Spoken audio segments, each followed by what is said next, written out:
issus des cas contacts suivis et les 2 autres de la transmission communautaire. Canal Éducation disponible sur le canal 20 de la TNT. Depuis hier, le lancement officiel a eu lieu hier au cours d'une émission qui revient sur les enjeux d'une chaîne 100% éducative. Le président français rejoint le président Macky Sall dans le plaidoyer pour l'annulation de la dette des pays pauvres. Emmanuel Macron plaide même pour une annulation massive. Gestion de la pandémie Covid-19 au Sénégal. Le chef de l'État a effectué hier une visite surprise au centre d'accueil des malades du Covid-19 de l'hôpital Grand Yoff Idrissa Pouye de Grand Yoff. Le président Macky Sall a visité toutes les salles et le matériel médical. Il a aussi eu à constater les dispositifs mis en place par les autorités sanitaires. 8 cas déclarés positifs sur 272 tests réalisés aujourd'hui. Les 6 sont issus des cas contacts suivis et les 2 autres de la transmission communautaire. Par ailleurs, 5 patients sont déclarés guéris. Pour plus de détails, suivons Dr Marie-Khémesse Ndiaye-Ngom, directeur général de la Santé. Le ministère de la Santé et de l'Action sociale a reçu les examens virologiques ci-dessous. Sur 272 tests réalisés, 8 sont revenus positifs. Il s'agit de 6 cas contacts suivis par nos services, 2 cas issus de la transmission communautaire. 5 patients hospitalisés ont été contrôlés négatifs et déclarés guéris. L'état de santé des patients hospitalisés est stable. À ce jour, 299 cas ont été déclarés positifs, dont 183 guéris, 2 décédés, 1 évacué et donc 113 sous traitement. Le ministère de la Santé et de l'Action sociale exhorte les populations au respect scrupuleux des mesures de prévention individuelle et collective. Riposte contre le Covid-19, le Sénégal et le Maroc échangent sur les plans de lutte contre la pandémie. Une réponse concertée est à l'étude avec d'autres pays. L'ancien Premier ministre de la Grande-Bretagne, Tony Blair, souhaite lui aussi s'informer de l'expérience sénégalaise au Covid-19. Il l'a fait savoir au cours d'un entretien téléphonique avec le président Macky Sall. Suivons la synthèse avec Daraba. L'axe Dakar-Rabat dans une phase intensive de riposte contre la pandémie du Covid-19. Le président Macky Sall et Sa Majesté le roi Mohamed VI, dans un entretien téléphonique, ont échangé sur les stratégies mises en œuvre dans leurs pays respectifs. Le roi du Maroc a fait part au chef de l'État d'une initiative avec des pays amis, dont le Sénégal, pour une réponse concertée et solidaire face à la pandémie. Le président Macky Sall, après avoir salué le projet, s'engage à en assurer le suivi. Le chef de l'État, prochainement, va faire des consultations avec d'autres chefs d'État et de gouvernement par visioconférence. L'ancien Premier ministre de la Grande-Bretagne a eu aussi par téléphone le plan de riposte du Sénégal face au Covid-19. Tony Blair a également exprimé au président Macky Sall sa disponibilité et celle de son institut pour une collaboration dans le cadre d'un renforcement des capacités. Tony Blair, pour finir, a fait un plaidoyer sur la dette publique et le rééchelonnement de la dette privée. Il propose l'annulation de la dette publique pour la relance de l'économie mondiale, position défendue par le président Macky Sall. Le président français rejoint le président Macky Sall dans le plaidoyer pour l'annulation de la dette des pays pauvres. Emmanuel Macron plaide même pour une annulation massive. Il s'exprimait dans un discours à la nation française. Nous l'écoutons. Nous devons aussi savoir aider nos voisins d'Afrique à lutter contre le virus plus efficacement, à les aider aussi sur le plan économique en annulant massivement leurs dettes.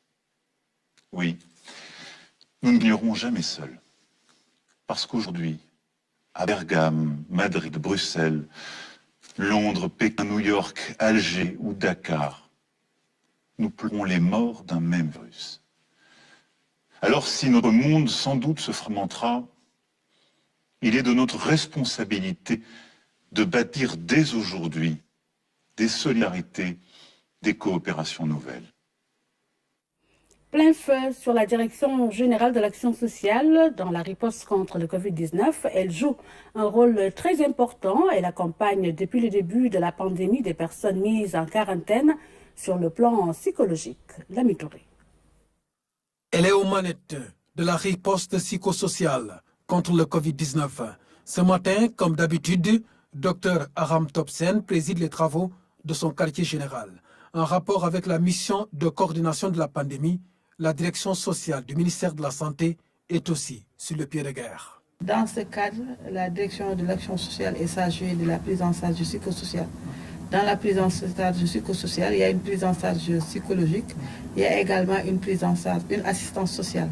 En clair, c'est un travail d'interface qui se joue à ce niveau, en parfaite intelligence avec les autres acteurs de la chaîne de lutte contre le coronavirus. C'est en général le MCR ou bien le chef de service régional qui nous informe. On rentre directement en contact avec le comité régional ou bien le comité départemental qui est dirigé soit le gouverneur ou bien le préfet et on commence les interventions. Nous créons les conditions pour justement donc fournir des repas, une alimentation aux personnes en confinement, mais également nous prépositionnons des kits d'hygiène. Certains bénéficiaires de cet appui sont soit en confinement ou en quarantaine. Et là encore, par moment, des problèmes psychologiques surgissent. En général, l'enfermement, c'est la claustrophobie souvent. Il y a des gens qui n'acceptent pas d'être enfermés. La dernière fois, il y a un MCD, un médecin-chef de région, qui nous a appelé pour nous dire qu'il a confiné des personnes vraiment qui refusent à être vraiment dans une chambre. Donc, ces personnes veulent être ensemble, elles ne veulent pas être isolées. Les personnes qui sont en confinement, il y a un stress qui est là et qu'il faut gérer. Et là aussi, nous travaillons avec des collègues, des psychiatres et des psychologues qui gèrent ce stress-là à distance. Vous avez suivi avec les étudiants qui étaient en Chine. La direction de l'action sociale travaille à distance dans beaucoup de cas. Le télétravail est ici utilisé pour remonter les données journalières au niveau régional.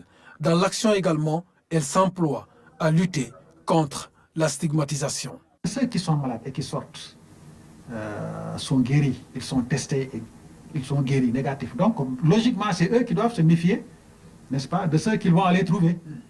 C'est pourquoi maintenant on délivre des certificats de guérison, n'est-ce pas, pour attester que cette personne-là, n'est-ce pas, n'est plus malade. Donc maintenant, c'est l'inverse qui doit se faire. Au contraire, c'est à lui de se méfier des gens sur qui il va aller. C'est pourquoi lorsque le cas est guéri et sort, il ne rentre pas directement chez lui. On l'amène dans les réceptifs hôteliers, parce que lui, il est déjà guéri. Maintenant, il faut qu'on aille voir la maison, si c'est décontaminé, si ceux qu'on avait confinés n'ont pas développé la maladie, etc. Donc, vous voyez un peu de cet aspect-là. Donc, par rapport à la stigmatisation aussi, les gens pensent que c'est une maladie honteuse. Or, ça, ce n'est pas une maladie honteuse. C'est une épidémie. Dans sa méthodologie de travail, la Direction générale de l'action sociale du ministère de la Santé veille au respect des réalités sociales du pays dans ses interventions. Un appui en produits alimentaires de la Direction générale de l'action sociale, la DGAS du ministère de la Santé a orienté son action en direction de quelques groupes vulnérables, particulièrement les femmes et les handicapés. Au-delà de cette aide alimentaire dans une période difficile, l'accent sera mis sur le soutien psychosocial dans toutes les régions, nous dit Oumar Dia. Sécuriser les couches vulnérables de la population au plan alimentaire, c'est l'option prise par les autorités de la République. La direction de l'action sociale du ministère de la Santé est tout naturellement impliquée dans cette politique. C'est une stratégie qui consiste à soulager les groupes vulnérables dans le cadre de la riposte contre le Covid-19 dans sa composante psychosociale. Plus d'un mois que le Covid-19 est entré au Sénégal. Dans beaucoup de familles, les budgets commencent sérieusement à s'éroder. En général, quand on dit femmes, on pense à la pauvreté. Donc ce sera vraiment un appui, vraiment pour les femmes, parce que déjà, les femmes commencent à sentir la crise.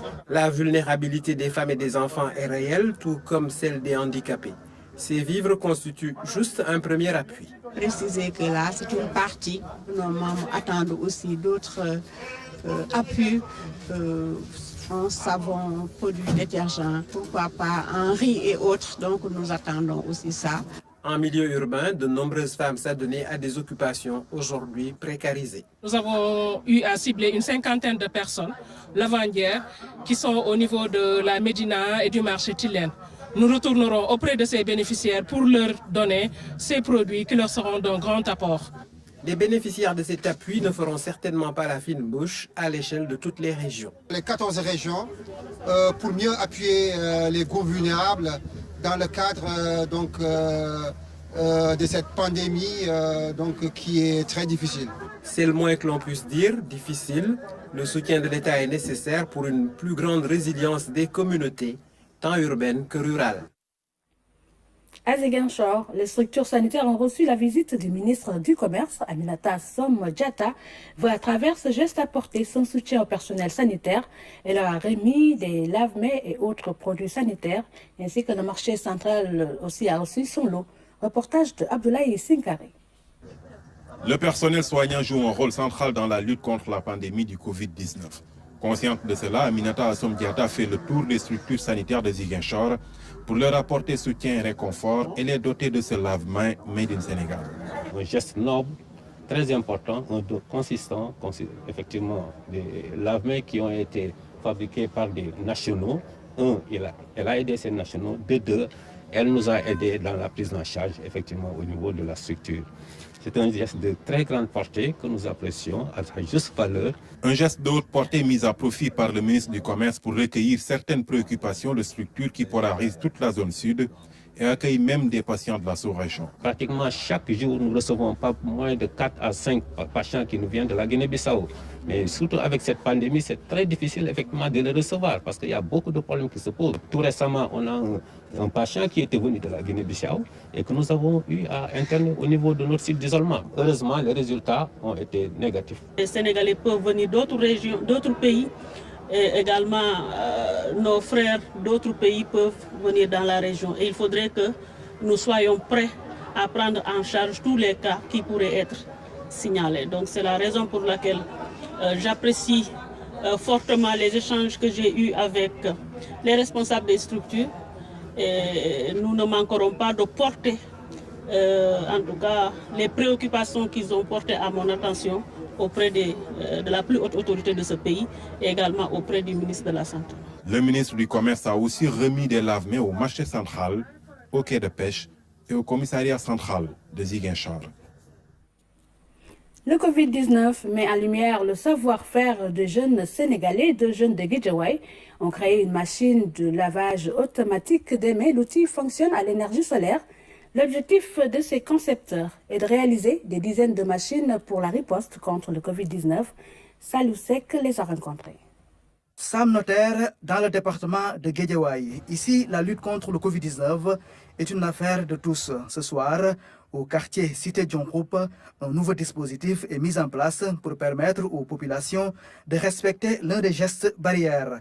Cette nouvelle machine de lavage automatique des mains fait désormais partie du décor du quartier. Ce sont des jeunes de mon quartier qui ont parvenu à inventer une pareille machine. Je suis tout à fait comblé. Et je pense qu'en tant que citoyen, notre rôle, c'est vraiment de les accompagner. Et nous sommes en train effectivement de voir par quelles voies et moyens vraiment de les accompagner. Kaira Hassou est un concept imaginé et concrétisé par deux jeunes Sénégalais passionnés par l'électronique et l'invention technique. Leur génie est aussi un combat contre le coronavirus. Nous avons vu un risque de part les robinets, là où il y a contact. Moi, je viens de toucher, par exemple, si j'étais porteur de la maladie, je touche un objet, je me lave, je pars, quelqu'un vient toucher, peut l'emporter avec lui. Donc, dans ce sens-là, nous avons décidé d'évoluer et de mettre en place un système de lavage automatique. Comme nous avons une sensibilisation. C'est un moyen pour nous de participer à la sensibilisation dans la lutte contre le Covid-19. Nous n'avons pas d'argent pour participer à la force Covid-19. La seule force que nous avons, c'est notre connaissance pour réaliser cette machine. Cette machine automatique s'adapte aux réalités tropicales parce que fonctionnant avec de l'énergie solaire, l'appareil dispose d'un distributeur de savon liquide et de l'eau, un réel savoir-faire pour du bien-être. La manière dont elle fonctionne, elle est simple. Dans un premier temps, il y a un compartiment avec du savon liquide. Il n'y a qu'à entrer, glisser la main et le savon liquide va venir. Donc, vous frottez les mains, il y a un autre compartiment, vous entrez vos mains, l'eau vient automatiquement.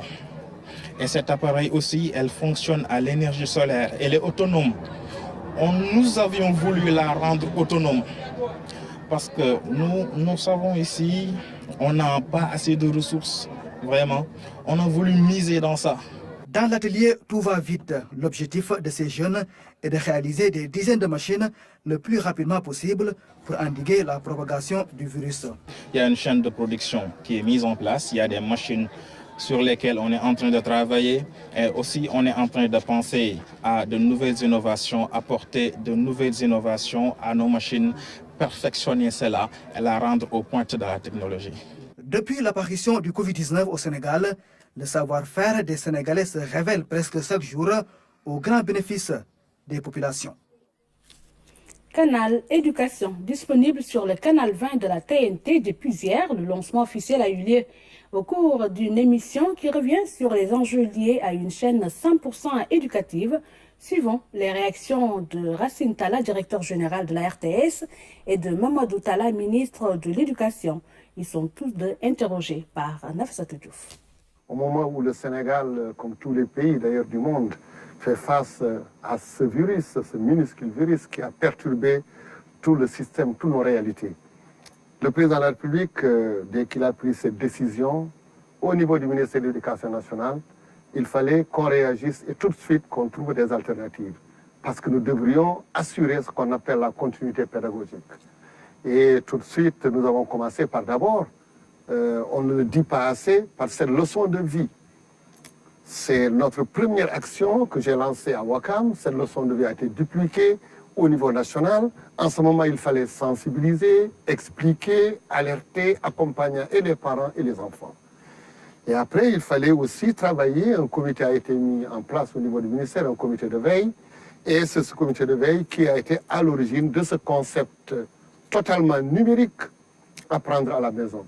Parce qu'en réalité, quand cette décision a été prise, une belle décision pour protéger 3 500 000 élèves en réalité.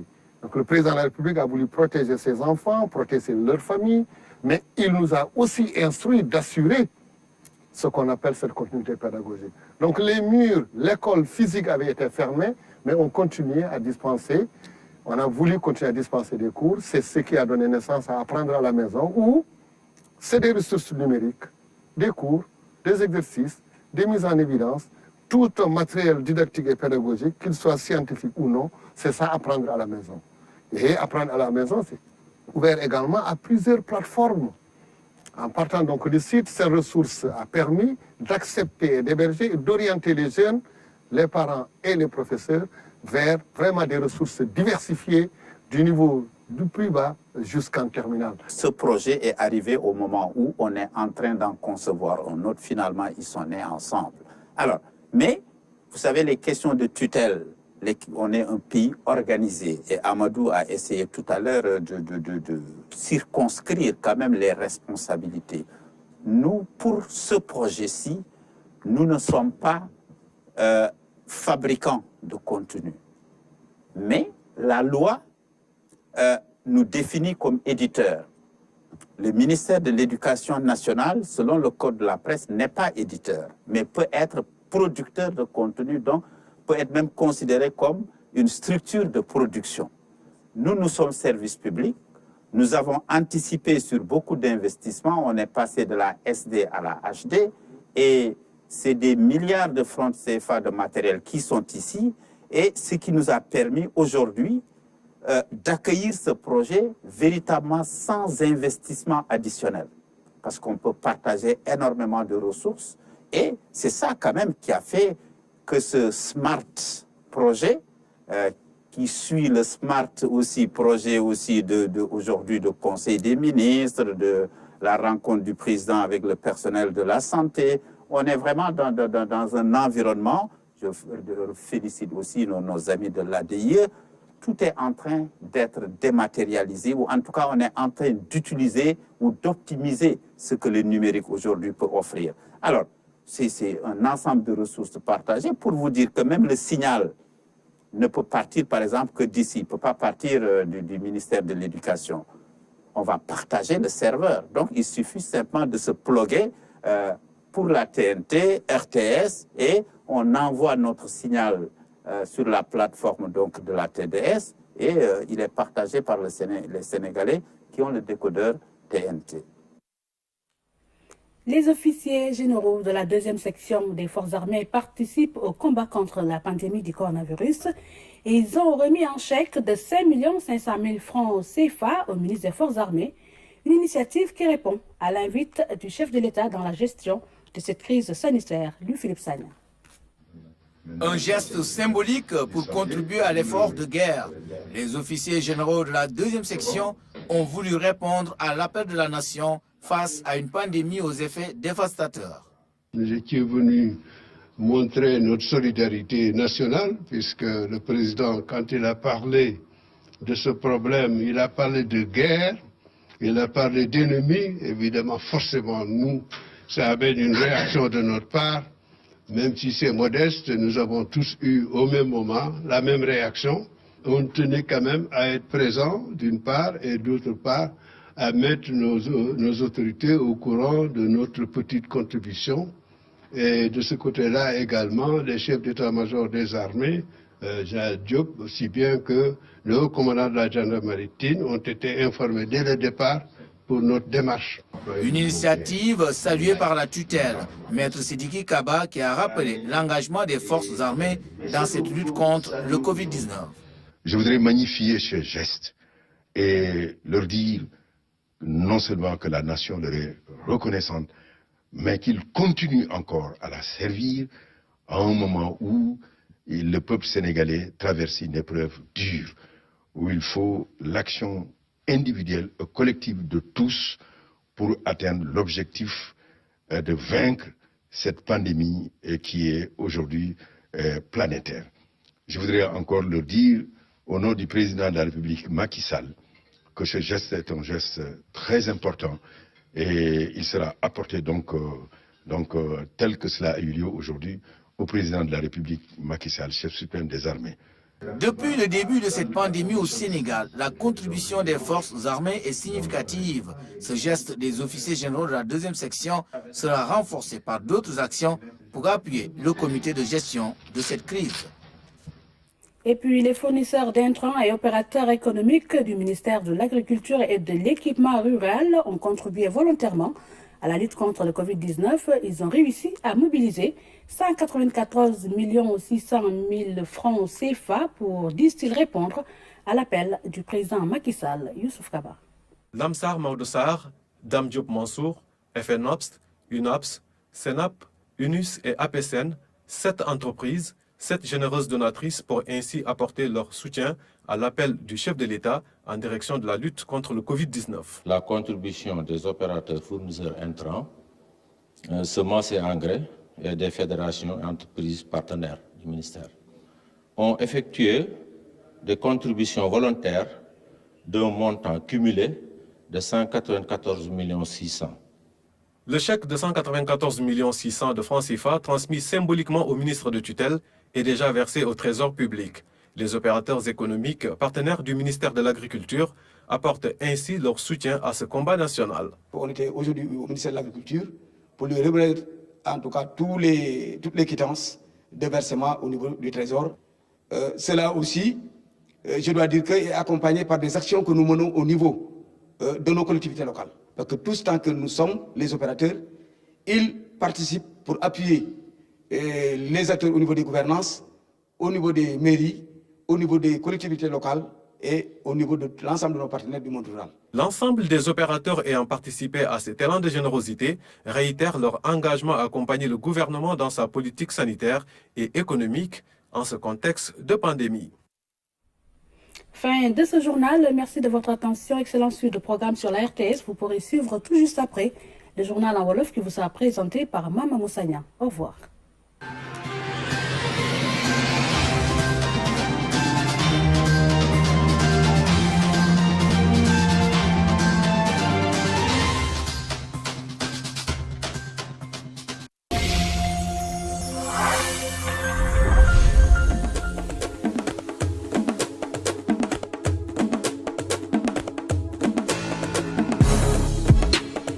Wakanda forever. Si tu es libre, en fait, tu es ton propre roi. Ouais, boy, boy, boy, boy, boy,